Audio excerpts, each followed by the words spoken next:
I had a question. Go for it. About the Messiah. All right. So from the Islamic perspective, okay, what does Messiah mean?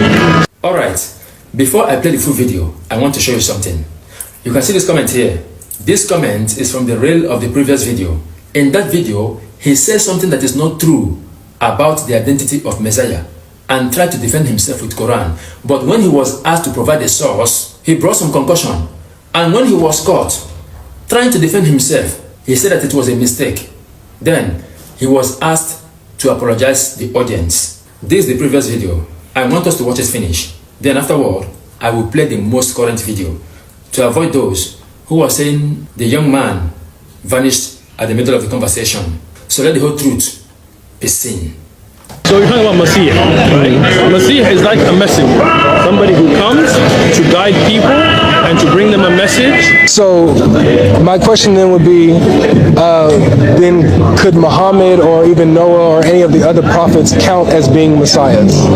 So Islamically, yes, the Prophet Muhammad sallallahu alaihi wasallam, Ibrahim alayhi salam, because he had the Suhuf, Isa, Jesus, Ibn Maryam, those are all Rusul, and you can call them in that sense messiahs as well. Okay, so you can call the other Sure. prophets messiahs. Why not? So why aren't they called messiahs? They are. I mean, what do you mean they're not?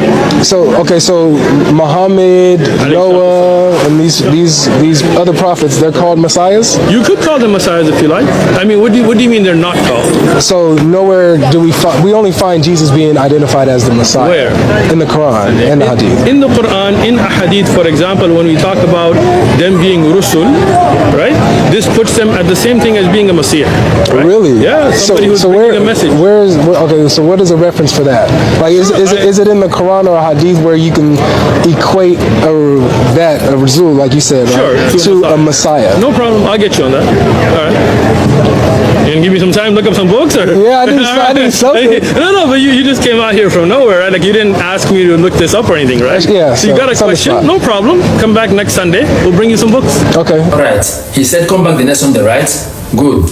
We cannot wait until next Sunday. Let's see everything now. This is what's hilarious to me. So he said that I'm the one running and hiding behind links and stuff.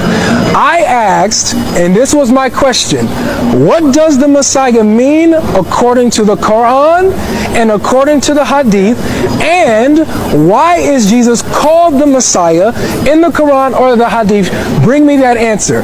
What he did is he tried to diminish the title of Messiah to try to say that all prophets and messengers are messiahs. I said, okay, bring me the source according to Islam in the Quran or the Hadith.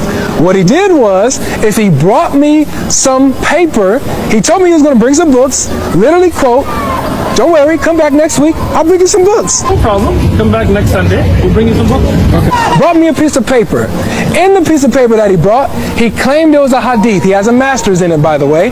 Master's in hadith studies. He brought me a hadith that actually has a narration that has nothing to do with messiahs.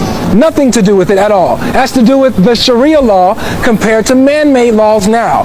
And then what he did was, in the hadith, there's the publisher and the editor puts their footnote in there, and he quotes the footnote, merges the footnote with the narration, and quotes the footnote that has a typo in it, by the way, as if it was hadith.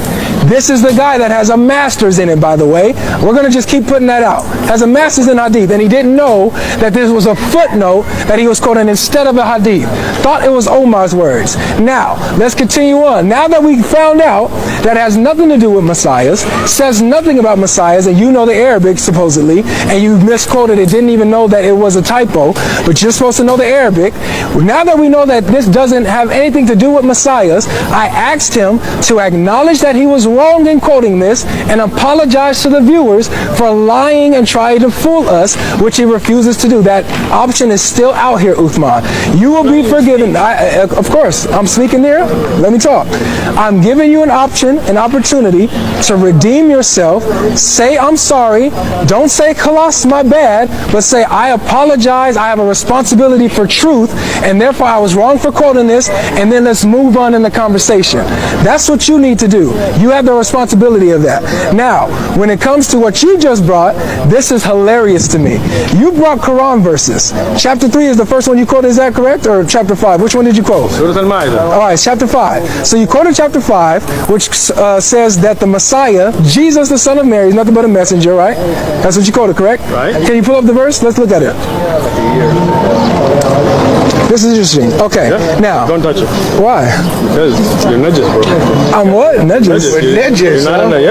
What is a najis? What is that? Najis, you haven't made ghusl, you haven't done... What is a najis? What does that mean? Najis is you're not in a state of purity. Only people in... So you're calling me dirty? Filthy, Yeah, filthy, yeah. You're calling me filthy? Yeah, you don't know. Wow, I love it. Good. True colors is coming out, man.